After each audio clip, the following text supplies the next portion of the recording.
been reported in the media, Ken's talked about possibly looking for a forward and some speed on the outside, and we're just, like every year, trying to find the best players to make our list better in three parts of the ground, up forward, in the middle and down back.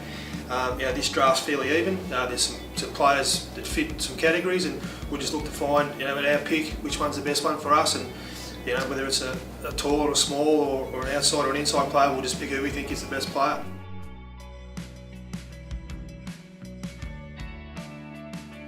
We start to track players from the under-16 championships through to when their draft year as an 18-year-old, so we sort of follow them for a couple of years. As they come into their draft year, as 18-year-olds, we tend to focus a little bit more on them, obviously, and watch their games a lot closer and see what they can and can't do, and try and project on what we think they can do at AFL level. It culminates for the players in coming to the combine, which we're here at now. Once the test results are in, we've had a chance to interview a few of the players. We'll sit down and go through the results, match it with how we think they play, and try and come up with a list that suits us best, that will make our list better, as we've already spoken about.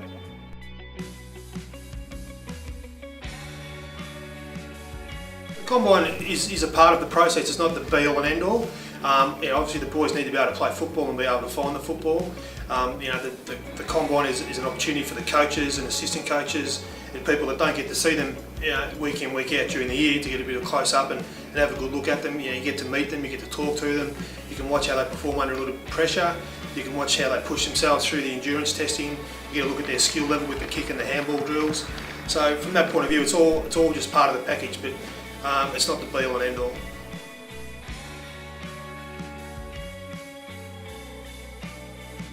The interviews, the AFL scheduled interviews for each club.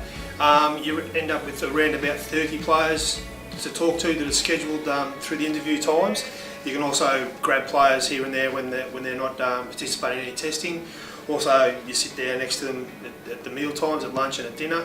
Gives you another opportunity to talk to them. The boys present themselves fairly well now. I think they're pretty well schooled and given a bit of training in terms of what may be asked and how the process works, so that they're all fairly confident, handle themselves quite well. This year's group's been, it's been the same. They present very well.